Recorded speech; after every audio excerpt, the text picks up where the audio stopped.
আসসালামু আলাইকুম রহমতুল্লাহ। আপনারা যে ঝর্ণা দেখতে পাচ্ছেন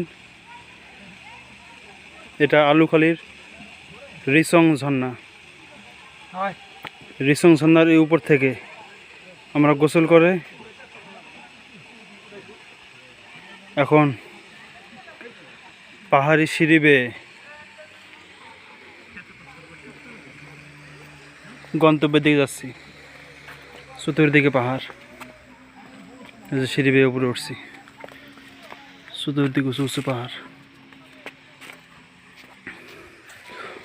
বর্ষাকালে প্রতিটি পাহাড়ে এরকম ছোট বড় ঝর্ণা থাকে, অসংখ্য ঝর্ণা থাকে বর্ষাকালে। শীত মৌসুম হয় এখন, মাঝে মধ্যে